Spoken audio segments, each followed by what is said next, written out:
Ante todo, mi bienvenida al Padre Isaac y al Padre José Antonio Barnavitas, que han venido a enriquecer la vida diocesana desde la parroquia de San Roque y sus numerosas capillas. A Carlos Pomar, decirle bienvenido es el que se va sin que lo eche, vuelve sin que lo llamen. Aquí estás, lo mismo que el diácono, aunque no estuviste hasta acá, ahora aquí, el diácono salesiano Emiliano. Bienvenido. Aprovecho de dar la bienvenida, aunque no sé si está acá, porque no lo alcanzo a ver bien, Fray Sergio Martín, franciscano, capellán y colaborador de la parroquia allá Inmaculada en Puan. Y bueno, y saludo a Luis, me acuerdo el apellido, Casal, Luis Casal, ordenado después de la última misa crismal. Así que gracias por estar aquí, de una jornada muy intensa, muy bella, muy sacerdotal y con muchos diáconos también presentes. Fieles a Jesucristo, y celebramos la comunión de todo el pueblo de Dios. Cuando uno lee el Evangelio de Lucas, este capítulo 4, ve cómo Jesús es dócil al Espíritu Santo, que lo lleva al Jordán, luego lo lleva al desierto, con ese mismo poder vuelve a Galilea y finalmente el pasaje de hoy: el Espíritu del Señor está sobre mí. Y una frase enigmática, dice Jesús: hoy se ha cumplido este pasaje. Volverá a decir esa palabra, todo se ha cumplido, ya en la cruz, en el misterio que celebraremos el próximo Viernes Santo. Todo se ha cumplido, todo, al entregar su Espíritu. Y en Jesucristo celebramos el acontecimiento eclesial, fiel a la revelación de Dios. Hoy, siguiendo a Jesús, celebramos y renovamos nuestra fidelidad. Como dice el documento que les ha sido entregado hoy como regalo sencillo, cada vez es más caro, entonces es más sencillo, una fidelidad que genera futuro, fidelidad en el servicio, que todos ustedes, queridos sacerdotes, también diáconos, ofrecen, fidelidad en la fraternidad, a veces parece luz de posición, está encendida, a veces no está encendida, pero vamos caminando. Fidelidad en la sinodalidad, estamos todos en el mismo camino, aunque nos cueste, en la misión y en el futuro. En el futuro porque pasan los obispos, pasan nuestros predecesores en las parroquias, todos pasamos y seguiremos caminando hasta encontrarnos allá en la vida eterna. Y hoy, siguiendo a Jesús, celebramos esta fidelidad como parte de la transmisión del don primordial, que es Jesucristo. Estamos aquí por Él, solo por Él, porque Jesucristo nos revela al Padre. Muéstranos al Padre y nos basta, parece ser la pregunta de Felipe que anida en nuestros corazones. Me refiero a Felipe el apóstol. Felipe, tanto tiempo juntos, quien me ve, ve al Padre. Por ello hoy Pablo, no hemos leído esa lectura, pero es el cárdine de todo el misterio pascual, nos invita a tener los mismos sentimientos de Cristo. Tener los mismos sentimientos de Cristo no es los sentimientos de un guía cualquiera y mucho menos de un gurú. Él no es un gurú espiritual,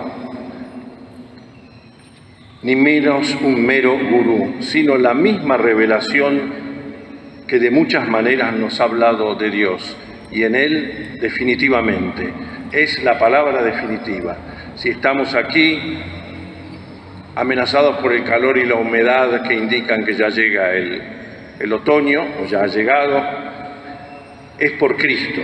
Estamos reunidos como comunidad, como una comunidad que es orante, que es oyente de la palabra, que es oferente en el sacrificio y que es obediente en la misión, y radicada en la relación de Jesús con el Padre, que es el amor del Espíritu Santo. La Iglesia, en definitiva, que a veces es objeto de nuestra crítica, de nuestra molestia, porque la vemos demasiado humana. La Iglesia, en definitiva, es el nosotros que reconoce a Jesús.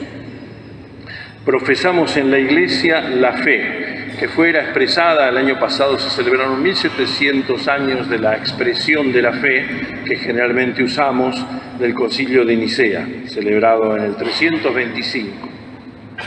Pero el proceso de transmisión de la revelación se da a través de la Iglesia, por la Iglesia, con la Iglesia y en la Iglesia. Quisiéramos tener una comunicación directa, la tenemos, pero es en la Iglesia, todos juntos. Pero el Espíritu Santo es como el alma de la Iglesia, dice el Concilio, como el alma de la Iglesia, un movimiento que permite esa gracia en el Espíritu Santo, alma de la Iglesia. Y si es alma, nos anima y nos da ánimo. Anima et animus. De esta manera, esa fe fecunda el pensamiento humano. Nos ayuda a expandir la razón y nuestras razones.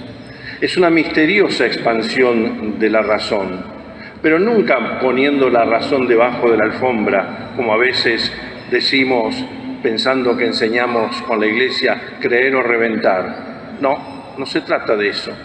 Se trata entonces en entrar en el pensamiento de Cristo, en eso que Jesús pronuncia hoy.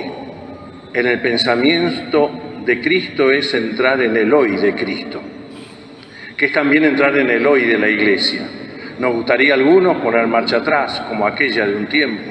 A otros no estamos conformes ir al León 44 o Francisco XII, porque no nos bancamos el hoy que nos presenta la Iglesia. El de Cristo, que es amor en el Espíritu Santo. Y si es amor, es alteridad, somos los que somos, basta que nos miremos la cara. En las relaciones entre nosotros, en la reciprocidad de este don y en la interioridad que también es recíproca. Si no, hubiéramos celebrado una misa crismal para cada uno de ustedes. No me hubiera dado el cuero. Todos juntos. La novedad es que Cristo se ha manifestado a nosotros en la historia y en una humanidad singular. Y esa humanidad singular nos da acceso a Dios en su carne, en el tiempo, en la historia y en la fragilidad. Y esa es la novedad. El mismo Creador nos dice por Cristo, con Él y en Él, como terminará la plegaria eucarística. El mismo Creador dice, mira, te llevo grabado en mis manos. Por eso somos hermanos y hermanas. Esta es nuestra dignidad de seres únicos en Cristo. Cuesta entender o comprender cómo la omnipotencia de Dios y su amor se manifiestan en la pasión, en la cruz y en el amor manifestado en Cristo. Cuesta creer que Cristo o que Dios se manifieste en nosotros, sacerdotes, diáconos, cristianos. Cuesta. Tenemos, parece ser, la vara muy alta, pero excluyendo todo signo de humanidad. Pero Dios no convierte por la fuerza, mucho menos con exabruptos, mucho menos con gritos, mucho menos con amenazas. Dios no impone nada y eso nos desconcierta, porque nos gustaría que alguien nos agarrara de la solapa y decir creo reventar. Él se ofrece a nosotros y nos regala, nos dona la gracia de vincularnos a Él de una manera libre y gratuita. Y eso nos desconcierta, libre y gratuita, pero libre de verdad y gratuita de verdad, no con frases hechas en nombre de la libertad. Recordemos la carta de Diogneto, que es uno de los textos más antiguos y más bellos que nos ayuda a entender. ¿Y qué hacemos nosotros caminando en la historia?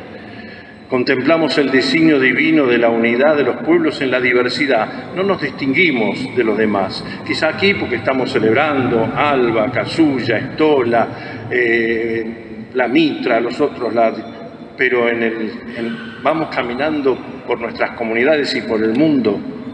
Por eso, Pentecostés, garantiza la unidad en la diversidad. Pentecostés reparte lenguas de fuego, del poder de la comunión de lo humano que proceden de Dios, y fecunda toda cultura y todas las culturas. Fecunda no solo la razón, sino toda cultura y todas las culturas. Del otro lado, sería lo que más nos atrae como una magia, Babel. Pero Babel es la uniformidad de una sola lengua y de llegar a Dios solo por el esfuerzo propio. Vamos, construyamos algo para llegar a Dios. Tan presente en nuestros neopelagianismos. No tienen nada de neo, son pelagianismos. La fe no pretende fusionar la misma lengua, sino donar la verdadera comprensión del otro como imagen de lo que es la Iglesia, que nos reúne a todos, no solo de las 12 tribus de Israel, sino como hombres y mujeres de toda lengua, raza, pueblo y nación. Se entiende así, como a lo largo de la historia, como la Iglesia inspirada por el Espíritu Santo, que sopla sobre ella como un viento que hincha e inflama las velas de la nave, de una nave que le permite atravesar los mares de la historia. Así busca la Iglesia ser expresión significativa de la fe en nuevos lenguajes y contextos. Esta navecilla, como decía Santa Catalina, navicella, parece sucumbir en las tormentas de la historia, pero el Espíritu Santo sopla sobre nosotros. Viví muchos años en una iglesia muy antigua, consagrada entre el año 422 y 432, porque es el pontificado de Celestino I. En el fondo, sería la entrada en realidad, hay un enorme y bellísimo mosaico de dedicación de la basílica, con 2 mujeres, ya lo he dicho aquí, pero lo repito porque es una de las cosas más bellas que recuerdo haber visto allá en Roma. Una mujer tiene un libro en hebreo, es un mosaico, y abajo un cartel, Ecclesia ex circuncisione, la iglesia que viene de la circuncisión, el Antiguo Testamento. Y del otro lado, la iglesia, otra mujer, con un libro en griego, la iglesia que viene de las gentes. Y aquí estamos nosotros. En Cristo se da esa comunión afectiva y efectiva. Las comunidades cristianas no solo se reúnen en un afecto que puede venir o puede irse, como se van y vienen nuestros afectos, sino de un modo efectivo. Y se enriquece justamente con el magisterio de la Iglesia, que es lo primero que hoy ponemos en discusión, porque la docilidad la hemos dejado en el camino, dejar que alguien nos diga algo. Entonces empezamos a hacer un escáner del vocero que nos anuncia, sea el Papa, sea un sínodo, sea un concilio. Sí, con el magisterio de la Iglesia han de trabajar como antaño, hemos de trabajar como antaño para afirmar esa unidad radical del Hijo y el Padre, en situaciones culturales tan distintas, tan diversas, en lenguas tan distintas, pero siempre originales, como decía San Carlo Acutis, que no muchos años atrás decía, no seamos fotocopias, yo agrego, ni algo clonado, sino originales. Y esa originalidad de la Iglesia hoy garantiza el hoy de Cristo. Así como confesamos y celebramos a Dios, como dice el canon romano, la plegaria primera, que continúas creando todas las cosas. Parece que eso lo pusiéramos debajo de la alfombra. Dios continúa creando todas las cosas y garantizando a la Iglesia con el Espíritu Santo que sopla sobre ella. El Espíritu suscita en cada tiempo lo que la Iglesia necesita para cada tiempo. Esta es la novedad de la gracia. Muchas herejías, no soy experto, pero hemos estudiado historia de la Iglesia, destacan cierta resistencia a lo nuevo o a la novedad como realidad sobrenatural, a través de formas fotocopiadas, de nuevo, clonadas y me animo a decir, embalsamadas, con resistencias pasivas y activas a la novedad sobrenatural que abre el pensamiento y las culturas humanas más allá del estrecho límite de sí mismas. Qué difícil se hace concebir y aceptar plenamente, primero, la inmensidad de Dios y de su amor, y segundo, la inmensidad de la dignidad humana creada a su imagen y semejanza. La resistencia a esa novedad, el hoy de Cristo, se da en Galilea, se da en Nazaret. Terminaron empujándolo, queriéndolo matar. No le gustaba este tipo de Mesías. Lo conocemos bien, lo tenemos bien claro, tenemos su ficha, lo hemos escaneado, radiografías, resonancias magnéticas suyas, lo sabemos y lo conocemos muy bien. Este no puede ser el prometido de las naciones. Como entre nosotros también este no puede ser sacerdote, este no puede ser sacerdote, este no puede ser diácono, lo conozco bien, te conozco, Mascarita, aunque venga disfrazado. Emiliano, no te conozco, pero seguramente lo voy a decir cuando pasen los días. Sí, de esta manera creamos una resistencia que debilita el realismo del misterio de la encarnación, un Dios hombre que muere y que muere asesinado, abrazando toda la realidad humana, porque todos morimos y muchos de los hombres matamos. Basta con leer el diario de cada día. Resistencia que niega la integridad de la salvación humana. Hacemos más y preferimos un club de fanáticos de uno mismo, jardines privados, que una iglesia abierta llena de sorpresas. Resistencia a la belleza de lo creado, generando nuevos maniqueísmos en nombre del espíritu contra lo material. Debilita la comprensión de la salvación revelada en Cristo por nuestra rigidez y exigencias o proyecciones, o el misterio mismo de la Trinidad y la plena asunción de la naturaleza humana. El Verbo ha asumido la naturaleza humana caída, con las consecuencias para Jesús, aún sin pecado original, de vivir esta condición. Sí, caemos en toda clase de modalismos, como dice el documento ese del año pasado por el Concilio de Nicea, o de subordinacionismos. Un hijo que nace, que muere, es coeterno, igual a Dios.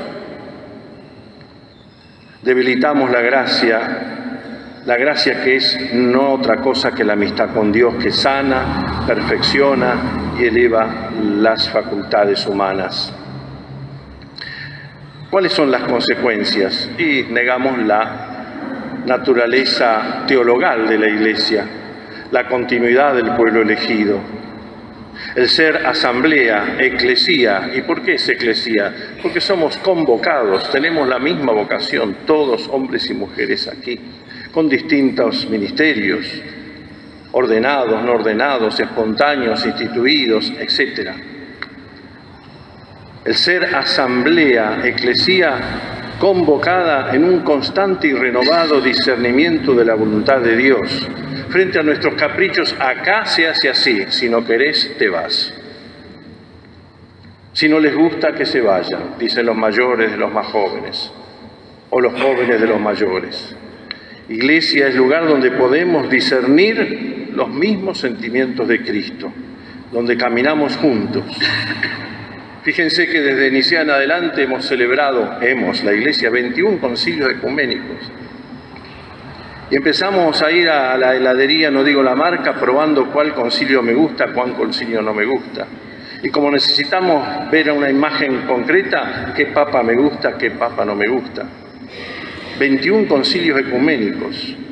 La fe que se despliega en la historia, que sigue desplegándose en su comprensión y frutos fecundos.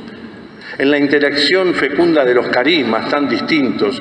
Basta con que nos miren, somos tan distintos y sin embargo remamos en la misma nave. Carismas dados para el gobierno, la enseñanza, la santificación. La Iglesia es un lugar de búsqueda y descubrimiento caminando en la historia. El lugar central de la Iglesia es la verdad en Cristo. rechazando toda idolatría. ¿Por qué toda idolatría? Y los ídolos tienen boca y no hablan, tienen ojos y no ven, pero Dios es un Dios que habla. La verdad de la salvación debe ser recibida y escuchada. La idolatría construye lo divino a partir de lo humano, en una mera proyección humana de lo que yo quiero y pretendo de la Iglesia y de los demás. Cristo concentra la verdad revelada por Dios. Y cada concilio, cada intervención del magisterio de la Iglesia, en materia de fe, moral social, costumbre, es un acto de interpretación a través de la inteligencia de la fe y que se concentra en la celebración de la liturgia, especialmente la Eucaristía, que hoy nos reúne a todos. No hay ningún escáner en la puerta para saber quién sos, de qué grupo sanguíneo espiritual sos. No. La Iglesia no tiene nada que decir hoy, concilios, asambleas, sínodo en los últimos 2 años que nos han abierto una realidad siempre nueva. En la Asamblea de Jerusalén, aquella primera de los apóstoles, hubo disenso, la necesidad de un diálogo y doctrina. Se escucharon testimonios diversos, al principio en contrario, y sin embargo esta escucha atenta llevó a la apelación de la autoridad y un mandato comunitario para toda la Iglesia, siempre apoyados en el sentido de la fe, o en el sentido de la fe que tienen los fieles. Por eso la Iglesia, y vamos terminando, recibe, recuerda, pone en su corazón lo viejo que no es viejo, interpreta y anuncia. Así reconoce la verdad y profundiza en el conocimiento de la verdad, para llegar a la verdad completa. Él, dice Jesús del Espíritu Santo, les recordará todo y les irá diciendo lo que pasa hasta llegar a una verdad completa. Esto es lo que llamamos fidelidad creativa del Espíritu Santo que hemos recibido y que nos regala una doble audacia: fortalecer la comprensión de la fe profesada en contextos tan distintos y tan nuevos, y por otro lado la audacia por parte de quienes nos escuchan y ven y reciben este anuncio con alegría. El Espíritu Santo es memoria de la fe y esperanza de llegar a la verdad plena. Fiel a la revelación y en comunión a la fe que es creída, que es celebrada y que es anunciada. Ante testimonios y tentaciones diversas, propias o ajenas de la rigidez, absolutizando regionalismos parroquiales o culturales, o cayendo en sutilezas elitistas que dan lugar a grandes errores. La fe predicada por Jesús a los simples y sencillos no es simplista. Lo trascendente no es secreto, ni secretismos de logias o grupos selectivos, valga la redundancia. La seriedad de la fe radica en lo serio del misterio que anunciamos, no en que sea de serie o seriado. Por ello es fiel a las etapas de la iniciación cristiana, el camino de la catequesis, la enseñanza del magisterio en sus expresiones más variadas. San Pedro decía: hemos de dar razones de nuestra fe y de la esperanza, pero hagámoslo con suavidad y respeto. La comunión eclesial es con todo el pueblo de Dios. El bien común de la revelación está realmente a disposición de todos los fieles. Los gurú, las gurúes o gurúas, es un juego de palabras, solo saben criar gurises y no adultos en la fe. Más que obediencia de vida, buscamos la obediencia de la fe que nos hace libres y que surge de la escucha. Esto es obediencia de la fe y no obediencia de vida, más enseñanza del capricho de turno que de enseñar desde el corazón de la Iglesia.